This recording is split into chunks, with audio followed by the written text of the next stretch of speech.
اللهم صل على سيدنا محمد يا رب صل وسلم دائما ابدا على حبيبي. یہ بار بار میں اس لیے وضاحت کر رہا ہوں کہ غزوہ بدر کے واقعے میں لوگ کہتے ہیں یار وہ بھی تو صرف 313 تھے اور ان کے پاس تو اسلحہ بھی نہیں تھا, جب وہ 1000 پہ غالب آ سکتے ہیں تو ہم کیوں نہیں آ سکتے؟ تو وہ نبی نے کا ارادہ لڑائی کا نہیں تھا. نبی کا ارادہ کیا تھا؟ اس تجارتی قافلے پہ حملہ کرنے کا. لیکن اللہ نے خود قرآن میں کہا کہ ہم کچھ اور چاہتے تھے. ہم چاہتے تھے اسلام کا ایک معجزہ دنیا کے سامنے ظاہر ہو جائے اور صحابہ کو موٹیویشن ملے کہ کتنے کمزور تھے, اللہ نے تمہارے نہ چاہتے ہوئے بھی تمہیں بہت بڑی طاقتور جماعت سے لڑا کے تمہیں فتح دے دی ہے. تو صحابہ کا جذبہ اس سے کیا ہو گیا؟ بڑھ گیا. تو اب ہوا یہ کہ ابو سفیان کو پتہ چل گیا کہیں سے کہ بھئی یہ قافلہ جو ہے نبی صلی اللہ علیہ وسلم 313 کہیں مخبریاں پہلے بھی ہوتی تھی, آج بھی ہوتی ہیں, ادھر کی ادھر کی, یہ چلتا ہے. تو کہیں سے مخبری ہو گئی.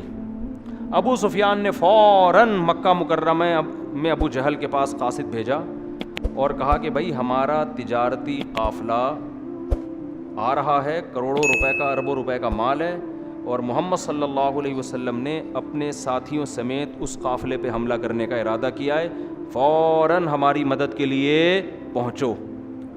سمجھتے ہیں؟ ادھر ابو جہل نے تیاری شروع کر دی.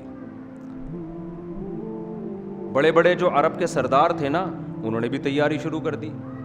کچھ سردار ایسے تھے جن کو یہ تھا کہ اس جنگ میں ہم پٹ بھی سکتے ہیں طبیعت سے, ٹھیک ہے نا, کیونکہ وہ نبی کو 13 سال دیکھ چکے تھے. دل میں ان کا یہ تھا کہ یہ انہوں نے زندگی بھر کبھی جھوٹ نہیں بولا, یہ سچے نبی ہیں. لیکن قوم پرستی اور باپ دادا کی اندھی تقلید کی وجہ سے آپ پر ایمان نہیں لائے, تو وہ چاہ رہے تھے کہ ہم نہ جائیں. 3 مشہور سرداروں کے نام آتے ہیں, عتبہ ابن ولید, شیبہ ابن ولید اور ولید ابن عتبہ. ایک عتبہ کا بیٹا تھا اور یعنی عتبہ ابن ولید, ولید ابن شیبہ, تین افراد تھے. ناموں میں تھوڑی کنفیوژن ہو رہی ہے مجھے. ایک تو باپ بیٹے تھے, یہ دونوں سردار تھے, اور ایک اور تھا شیبہ نام تھا اس کا, شیبہ ابن عتبہ غالباً. خیر یہ 3 بڑے سردار تھے. تو ان کا پروگرام بنا کہ ہم پتلی گلی سے نکل لیتے ہیں. ابو جہل نے سب سے بڑا اس میں کردار کیا, سب کو جا کے غیرت کے تانے دیے, تم لوگ غیرت نہیں ہے, قوم کا کس کے لیے لڑنے کا جذبہ نہیں ہے, اس طرح کے تانے دے کے نا سب کو جنگ کے لیے تیار کیا. ادھر یہ ہوا کہ جب ابو سفیان کو پتہ چلا نا کہ یہ نبی نے ارادہ کر لیا ہے, تو اس نے راستہ تبدیل کر دیا. راستہ تبدیل کر کے وہ بخیر و عافیت کہاں پہنچ گیا؟ مکہ. وہاں جا کے بہت سے سمجھدار لوگوں نے مشورہ دیا کہ بھائی اب ہمیں جنگ کرنے کی ضرورت نہیں, ہمارا مقصد تھا تجارتی قافلے کی حفاظت کرنا, وہ بخیر و عافیت آ گیا ہے, تمیز سے آرام سے ہنسی خوشی زندگی گزارو, مسلمانوں سے خامخواہ میں پنگا لینے کی کوشش بولو نہیں کرو. اس میں سب سے بڑا کردار تھا ابو جہل کا. وہ طاقت اور تکبر میں نا کہ نہیں اب تو موقع ملا انتقام لینے کا, یہ لوگ بدر کے مقام پہ پہنچ رہے ہیں تو ہم اب ان کو 313 افراد کو واپس جانے نہیں دیں گے, اب ہم ان کو گھیر کے قتل کریں گے. تو 1000 کا لشکر لے کے بہت سے لوگوں کو اس نے نا پن کر کے, جو پیچھے رہنا چاہتے تھے, عرب کے بڑے سردار تھے, ان کو ڈر تھا. ایک تو ان میں ایسا تھا جس کے بارے میں اس کے غلام نے اس کو بتایا کہ میں نے نبی صلی اللہ علیہ وسلم سے سنا ہے کہ تو نبی کے ہاتھوں قتل ہوگا. اس کو نا یہ پیش گوئی کھا رہی تھی کہ یار یہ میرے غلام نے پیش گوئی کی ہے کہ اس نے نبی سے سنا ہے, اور محمد صلی اللہ علیہ وسلم نے آج تک جھوٹ نہیں بولا. تو اس کو اپنی موت نظر آ رہی تھی. خیر یہ لوگ نکلے ہیں. تو اب کیا ہوا ہے کہ یہ بدر کے مقام پہ پہنچ گئے. اب صحابہ کے پاس واپسی کا آپشن ختم, اب تو جا ہی نہیں سکتے واپس, اب سوائے اس کے کہ اس سے لڑیں, اس لشکر سے جو تعداد میں زیادہ, اسلحے میں زیادہ, تو اسباب کی دنیا میں ممکن نہیں تھا. لہذا نبی صلی اللہ علیہ وسلم نے صحابہ کرام کو جمع کر کے ان کے سامنے آپ نے خطاب کیا. تو زید ابن ارقم رضی اللہ تعالیٰ عنہ نے آپ وہ انصاری صحابی تھے, حالانکہ مہاجر نہیں تھے, انہوں نے عرض کیا یا رسول اللہ, ہم بنی اسرائیل, کیونکہ مسئلہ یہ ہے نا کہ بہت تھوڑے سے ہیں, اسلحہ بھی نہیں ہے, تو کیسے لڑیں؟ یہ تو پوری تیاری کے ساتھ آئے ہوئے ہیں, عملاً تو ممکن نہیں ہے, لیکن آپ کے پاس اب کوئی آپشن بھی نہیں ہے. تو زید ابن ارقم رضی اللہ تعالیٰ عنہ نے عرض کیا, یا رسول اللہ, ہم یہاں سے بھاگیں گے نہیں, اور ہم بنی اسرائیل کی طرح ہرگز نہیں ہیں جنہوں نے حضرت موسیٰ سے کہہ دیا تھا کہ آپ جائیں اور آپ کا رب جائیں, دونوں لڑیں, انا ہاہنا قاعدون, ہم یہیں بیٹھ کے تماشا دیکھیں گے. نا نا نا نا نا, ہم آپ کے ساتھ خون کے آخری قطرے تک لڑیں گے. آپ ہمیں اگر آگ میں چھلانگ مارنے کا حکم دیں, ہم اس میں بھی چھلانگ مار دیں گے. ایسے موقع پہ جب اپنے ساتھیوں کی طرف سے ایسی بات اور ایسا جذبہ ہونا, تو یہ کوئی چھوٹی بات نہیں ہوتی. نبی صلی اللہ علیہ وسلم اس قدر خوش ہوئے, بہت خوش ہوئے. پھر باقی صحابہ نے بھی اسی طرح کے الفاظ کہے کہ ہم لڑیں گے آپ کے ساتھ. حضرت ابو بکر, حضرت علی. اب ہوا کیا ہے کہ جب جنگ شروع ہوئی ہے, اچھا ان 313 میں زیادہ تر مہاجر صحابہ تھے, انصار کم تھے. اب جب جنگ شروع ہوئی ہے نا, تو عرب میں یہ دستور تھا کہ دونوں طرف کی فوجیں جب آمنے سامنے کھڑی ہوتی تھیں, تو بعض دفعہ قوم کے جو بہادر ترین لوگ ہوتے تھے نا, وہ پہلے نکل کے آتے تھے سامنے. وہ کہتے تھے حل من مبارز, پہلے ہم سے لڑو. یہ بڑا نعرہ ہوتا تھا, اس لیے کہ مطلب یہ ہے کہ جب تک ہمارے مقابلے میں کوئی آ کے ہم سے لڑے, ہم قتل ہو جائیں یا وہ قتل ہو جائے. ڈان کا سنا ہے نا, یہ ڈان وان جو ہوتے ہیں, ہمارے ایک دوست سے میں نے پوچھا یہ ڈان کیا ہوتا ہے, کہتے ہیں یہ ڈان, آج کل جو ڈان ہوتا ہے نا, ڈان کہتے ہیں کہ جی جس کی بڑی کسی بندے سے لڑائی ہوئی ہو, دونوں میں سے جب تک ایک قتل نہ ہو جائے تو جنگ ختم نہ ہو. واللہ عالم حقیقت ہے یا نہیں ہے مجھے نہیں پتا, ہم نے جو ڈان بریڈ دیکھی ہے وہ جو آج کل مارکیٹ میں.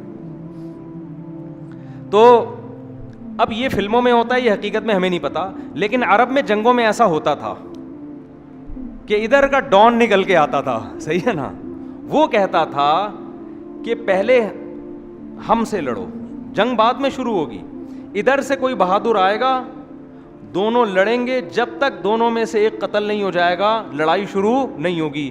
یہ بہت بڑے فنٹر کا کام ہو سکتا تھا, یہ معمولی آدمی کا کام نہیں. تو اب یہ جو 3 سردار تھے نا, ولید ابن عتبہ, عتبہ ابن شیبہ اور ایک تیسرا, ان تینوں کو شرمندگی تھی کہ ہم اس جنگ میں آنے سے پیچھے ہٹ رہے تھے, اور بدر میں آنے کے بعد بھی انہوں نے مشورے دیے تھے کہ نکل لو پتلی گلی سے آرام سے, اسی میں عافیت ہے, لشکر ہمارا خیر و عافیت کے ساتھ بچ گیا ہے, تو اب واپس.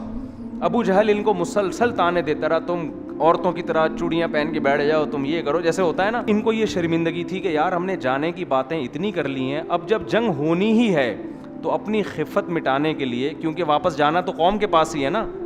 پھر عرب میں عورتیں بڑے بزدلی کے تانے دیا کرتی تھیں کہ یہ ایسے ہیں, یہ جنگ میں ایسی باتیں کر رہے تھے. اچھا یہ لوگ اپنے ساتھ باندیاں بھی لائے تھے ناچنے کے لیے, عورتیں بھی لائے تھے, وہ دھمال شمال نہیں ہوتے, تو پورے دھمال ومال, موسیقی, میوزک, یہ سب کچھ, کیونکہ ان کو تو تھا کہ ہم 1000 ہیں, ہم تو فتح ہی ہوگی ہماری.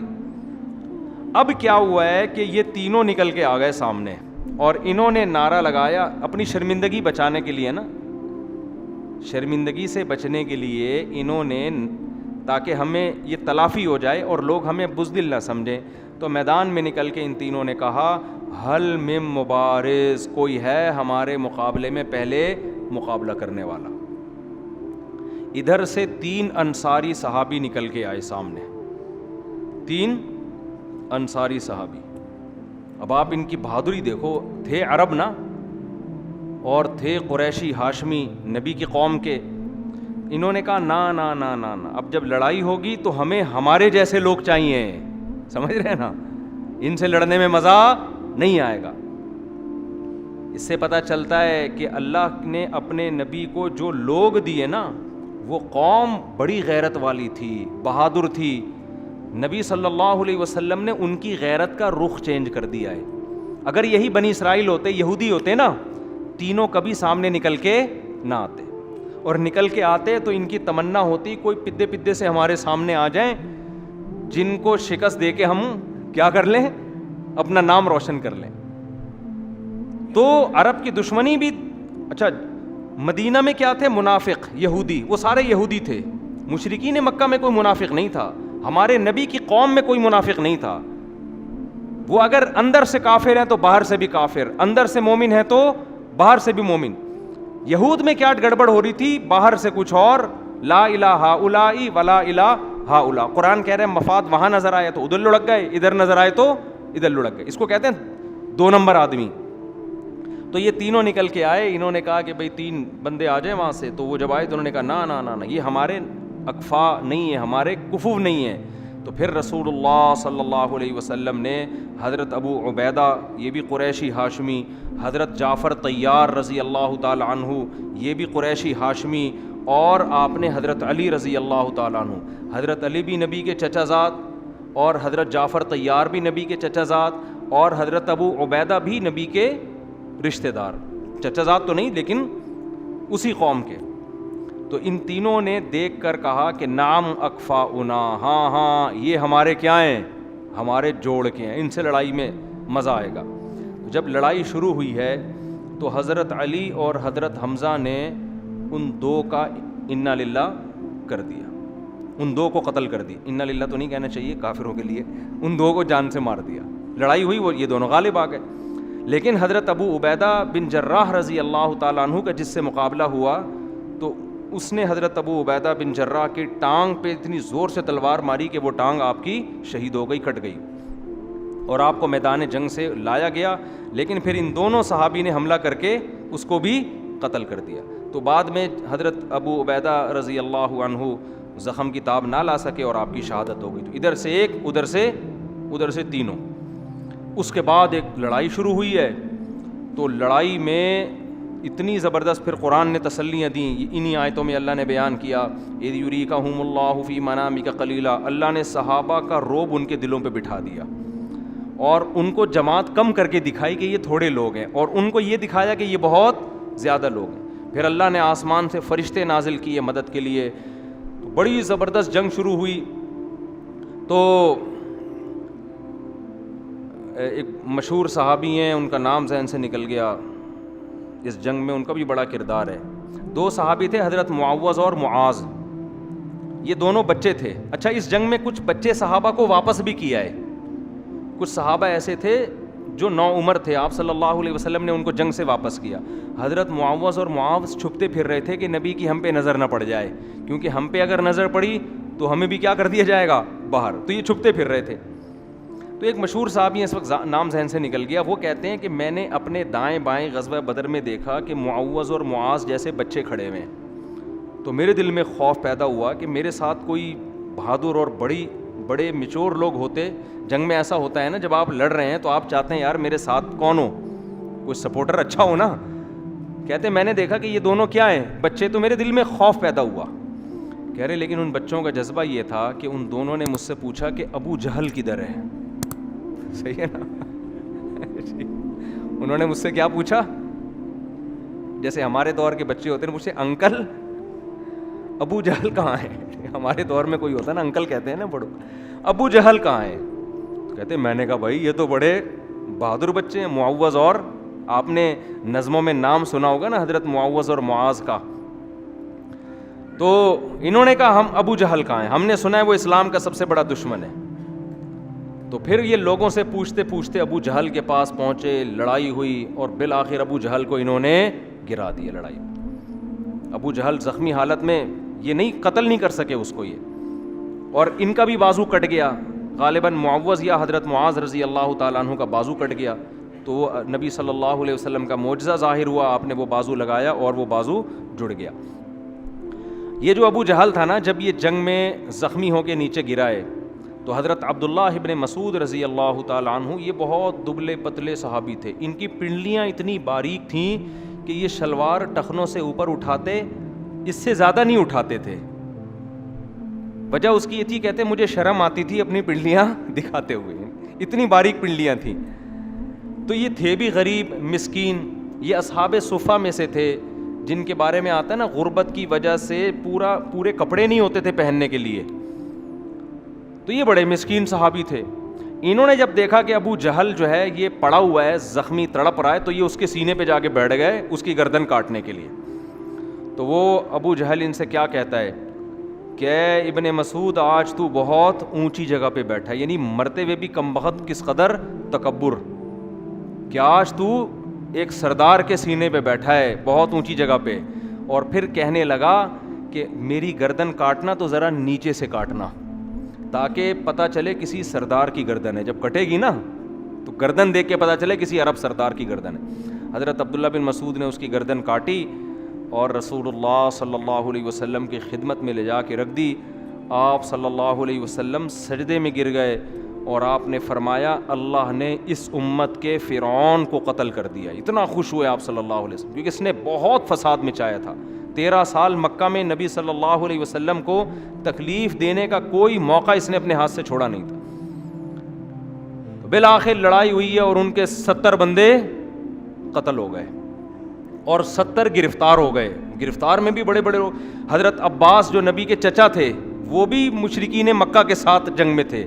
دیکھو چچا بھتیجوں کی لڑائی ہو رہی ہے, کزنوں کی لڑائی ہو رہی ہے. اس سے پتہ چلتا ہے اسلام قوم پرستی کے حق میں بالکل بھی نہیں ہے. اگر ہمارے نبی نے عربوں کی خاطر یہ جنگ کی ہوتی, عربیت کو دنیا میں پھیلانے کے لیے, عربوں کی حکومت کو قائم کرنے کے لیے, عرب کو دنیا کا بڑا بنانے کے لیے, تو آپ کی تلوار سب سے پہلے عرب کے خلاف نہ اٹھتی. آپ کی تلوار سب سے پہلے عربوں کے خلاف, پھر عربوں میں بھی قریشیوں کے خلاف جو عربوں میں سب سے افضل, پھر قریشیوں میں بھی ہاشمی کے خلاف جو آپ کی قوم کے لوگ تھے, آپ کے چچا زاد, آپ کے چچا, آپ کے رشتہ دار. اور آج ہماری جنگ ہوتی کس کے نام پہ ہے؟ قوم پرستی کے نام پہ. آپ پنجابی ہو, آپ پٹھان ہو, آپ مہاجر ہو, آپ سرائکی ہو, اللہ کی قسم قیامت میں اللہ کو ان ناموں سے کوئی دلچسپی نہیں ہے. ہمارے ایک دوست تھے, میں نے ان سے کہا آپ کی قوم میں ایک بری رسم ہے, یہ چھوڑ دو. وہ عالم بھی تھے, میرے شاگرد تھے. میں نے کہا یار جا کے اپنی قوم کو سمجھاؤ یہ اس رسم سے. ارے بھائی فن والے بیٹھے ہوئے ہیں, خیریت سے ہیں, طبیعت ٹھیک ہے آپ کی؟ تو میں نے ان سے کہا کہ ہمارے بچے نا دیکھ رہے ہوتے ہیں یہ بیٹھ کے, جب موقع ملتا ہے فن لے کے بیٹھ جاتے ہیں بچے. تو ان کو میں نے ویڈیو بنا کے دیکھی, بھیجی فن والوں کو. میں نے کہا یار یہ دیکھو ہمارے بچے کیا کر رہے ہیں. تو مجھے خوشی اس پر ہوتی ہے, چلو وہ بیہودہ پرینک نہیں دیکھ رہے نا. اس زمانے میں نا بچہ اگر آپ کا سگریٹ پی رہا ہے شکر ادا کرو کہ چرس نہیں پی رہا. یہ ایسا زمانہ ہے, صحیح بتا دوں میں. لوگ اس پہ کہہ رہے ہو تو ہمارا بچہ سگریٹ پی رہا ہے, بھائی چرس نہیں پی رہا, اس پہ شکر ادا کرو. ارطغرل ڈرامہ دیکھ رہا ہے اس پہ, تو یہ نہیں کہ ڈرامہ دیکھ رہا ہے, یہ دیکھو کہ کوئی فلم نہیں دیکھ رہا. تو یہ دور ایسا فتنے کا دور ہے, تو ہم اس پہ خوش ہوتے ہیں, چلو یار کوئی ایسی چیز دیکھ رہے ہیں. خیر, کیا عرض کر رہا تھا میں؟ ابے کیا بات چل رہی تھی اتنا قومیت کی, میں جلدی سے وہ بتا دوں نا. وہ میں نے ان سے کہا کہ دیکھو تمہاری قوم میں یہ رسم ہے, آپ عالم ہو, آپ ان کو جا کے سمجھاؤ. انہوں نے کہا استاد جی ہماری قوم میں یہ ہے, ہم کیا کریں, یہ تو ہمارے قومی ہے, تو باپ دادا سے چلی آ رہی ہے, یہ ہم نہیں چھوڑ سکتے. میں نے کہا ٹھیک ہے. پھر قیامت کے دن جب اللہ تعالیٰ تم سے پوچھے کہ میں نے قرآن میں حکم تو یہ دیا تھا, تم اس کے خلاف کیوں چلے, تو کہہ دینا اللہ میں چونکہ مہاجر تھا تو اس لیے اس میں ہمارے ہاں ایسا نہیں تھا, یا اللہ میں پٹھان تھا تو پٹھانوں میں ایسا نہیں ہوتا, یا اللہ میں پنجابی تھا تو چونکہ پنجابیوں میں ایسا نہیں ہوتا. تو اللہ اگر کہہ دے او ہو اچھا چلو پنجابیوں کے لیے یہ آیت نہیں نازل ہوئی تھی, پٹھانوں کے لیے نہیں ہوئی تھی, یہ مہاجروں کے لیے سرائکیوں کے لیے نہیں ہوئی تھی, یہ آیتیں تو بس ویسے ہی میں نے نازل کر دی تھیں, اس سے یہ والی قوم خارج تھی. تو اگر اللہ آپ کی اس دلیل سے مطمئن ہو جائے تو بہت زبردست بات ہے یار, یہ تو بڑی خوشی ہوگی پھر ہمیں. اور اگر اللہ ان نعروں سے متاثر نہیں ہوتا تو میں نے کہا بھائی اپنی قوم کو رکھو ایک طرف. اللہ کیا ہے, دیکھو قوم سے محبت ہونا برا نہیں ہے. انسان کو جب اپنا ہم زبان ہم قوم کہیں ملتا ہے تو ایک خوشی ہوتی ہے, یہ تو نیچرل ہے. لیکن قوم پرستی میں اپنی قوم کی ظلم میں حمایت کرنا اور دوسری قوم کی حق میں بھی مخالفت کرنا, یہ اللہ کو عمل پسند نہیں ہے. باقی قوم سے محبت ہونا ہی تو نیچرل ہے. خیر, تو نبی کی تلوار سب سے پہلے کس کے خلاف چلی بدر میں؟ اپنی قوم کے خلاف. تو 70 بندے پکڑے گئے اور 70 کیا ہو گئے؟ قتل ہو گئے. یہ ایسا کام ہو گیا جس کی توقع بالکل بھی نہیں تھی کہ یہ کیا ہو گیا. نبی صلی اللہ علیہ وسلم تو وہ جب 313 کو میدان میں لائے ہیں نا, تو اس دوران مسلسل دعاؤں میں مشغول رہے آپ صلی اللہ علیہ وسلم, کیونکہ اس جنگ میں شکست کا بھی اسباب کی دنیا میں امکان بہت تھا نا, اسباب کی دنیا میں. تو صحابہ کرام نے اس بات کا بڑا خیال کیا کہ رسول اللہ صلی اللہ علیہ وسلم کی جان کی ہم حفاظت کریں. ایسا نہ ہو کہ آپ کو کوئی شہید کر دے. تو صحابہ نے باقاعدہ پہرے دیے, نبی کے لیے خیمہ بنایا کہ آپ کے قریب کوئی نہ آئے یہاں. تو آپ صلی اللہ علیہ وسلم نے بخاری کی حدیث کے مطابق آپ نے دعا کیا مانگی اس دوران, اے اللہ یہ تھوڑے سے لوگ ہیں, اگر یہ قتل ہو گئے, شہید ہو گئے, لم تعبد, پھر قیامت تک زمین پر تیری عبادت نہیں ہوگی, کیونکہ میں آخری نبی ہوں اور یہ آخری جماعت ہے اور یہ پوری کریم ہے جو میں لے کر آ گیا ہوں. حالانکہ اللہ نے مدد اور نصرت کے وعدے کیے تھے, لیکن پھر بھی رسول اللہ صلی اللہ علیہ وسلم نے اللہ کے سامنے عاجزی اور انکساری کی. علماء کہتے ہیں اللہ نے جتنے بھی وعدے کیے ہوں, ہمیں اللہ کے سامنے فقیر ہی بننے کا حکم ہے. تو نبی نے روتے رہے سردے میں, اے اللہ اگر یہ جماعت شہید ہو گئی تو پھر قیامت تک تیری زمین پر عبادت نہیں ہوگی. تو 70 مارے گئے. جب وہ 70 مارے گئے, ان کی لاشوں کو کنویں میں ڈالا گیا, پھر آپ صلی اللہ علیہ وسلم نے ان لاشوں سے خطاب کیا, سب کا نام لیا, ایک ایک سردار کا, اور کہا کہ بتاؤ جس چیز کا اللہ نے تم سے وعدہ کیا تھا, کیا تم نے وہ اپنی آنکھوں سے دیکھ لیا؟ کیا اس کو برحق پایا؟ حضرت عمر کھڑے تھے, عرض کیا یا رسول اللہ, کیا یہ سن رہے ہیں؟ یہ تو مردے ہیں, آپ ان سے خطاب کر رہے ہیں کہ بتاؤ اللہ نے تم سے جس جہنم کا وعدہ کیا تھا وہ تم نے پا لیا ہے, دیکھ لیا؟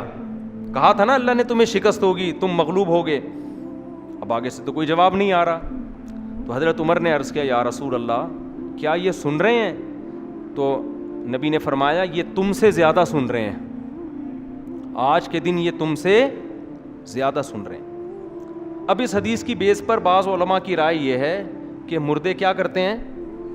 بولو, سنتے. جب آپ ان سے خطاب کرتے ہیں نا تو وہ سن رہے ہوتے ہیں. حضرت عائشہ رضی اللہ تعالی عنہا کو جب پتہ چلا کہ حضرت عمر اس حدیث کا مطلب یہ لیتے ہیں کہ مردے کیا کرتے ہیں؟ سنتے, تو حضرت عائشہ نے فرمایا اللہ عمر پہ رحم کرے, وہ نبی کی بات کا مطلب نہیں سمجھے.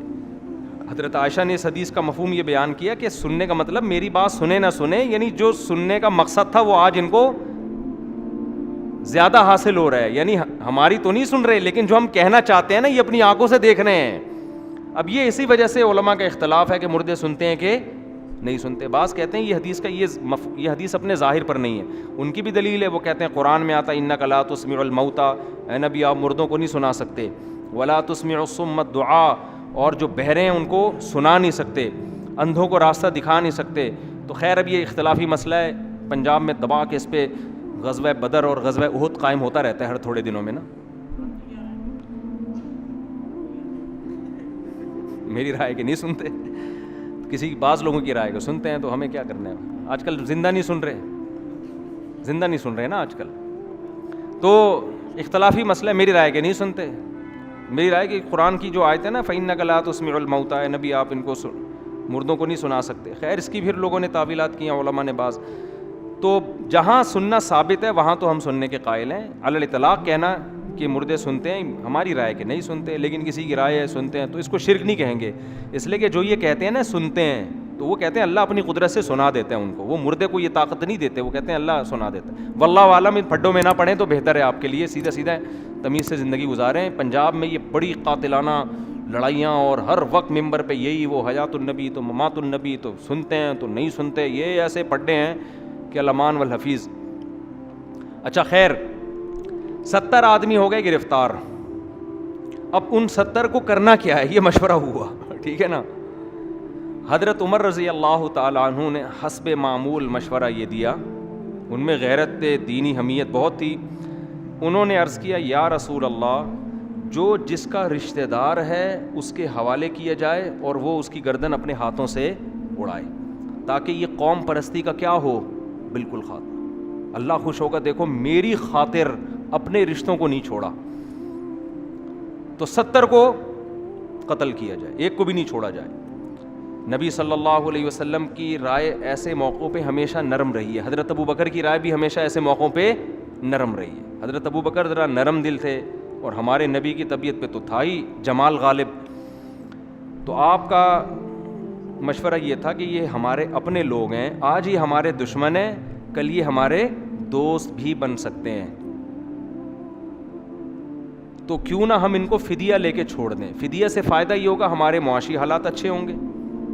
دوسرا, ان میں جن کو پڑھنا آتا ہے ان سے ہم پڑھنا سیکھ لیں, تو مدینہ میں ہمارے بچے کیا ہو جائیں گے, لکھنا پڑھنا جان جائیں گے. ان سے فائدہ اٹھایا جائے, ان کو چھوڑ دیا جائے, کیونکہ یہی لوگ کل ہمارے دست و بازو بھی بن سکتے ہیں, کیونکہ نبی جانتے تھے نا ان کی صلاحیتیں, یہی ہمارے کل مددگار بنیں گے. تو مشورے پر عمل ہوا اور آپ صلی اللہ علیہ وسلم نے ان سب کو فدیہ لے کے چھوڑ دیا.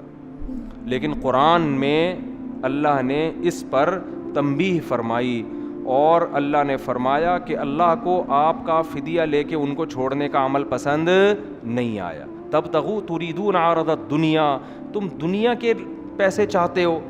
کیا مطلب, یہ وہ لوگ تھے جنہوں نے اس قدر اسلام کو نقصان پہنچایا. تو ایسے موقع پہ اللہ نے حمایت کس کی حضرت عمر کی.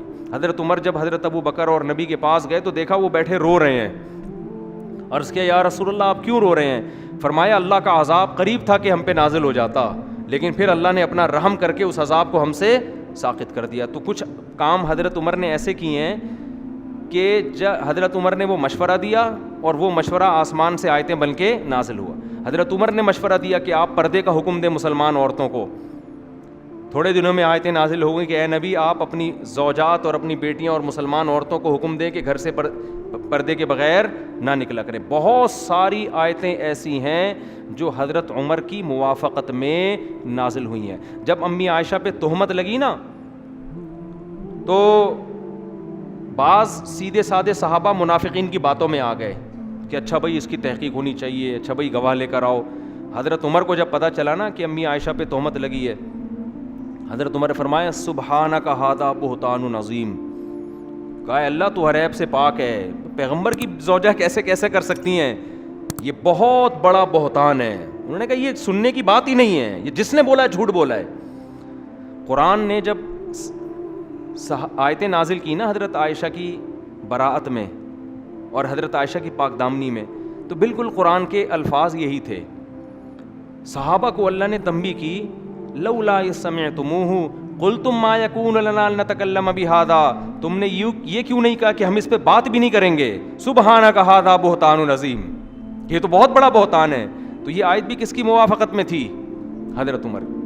تبھی تو حضرت عمر کی جو غیرت شجاعت ایسی تھی کہ نبی نے فرمایا کہ عمر جہاں سے گزرتے ہیں شیطان وہاں سے راستہ بدل لیتا. الٹا شیطان ڈر رہا ہے شیطان ڈر رہا ہے ان سے. تو غیرت اور حمیت بہت زیادہ تھی.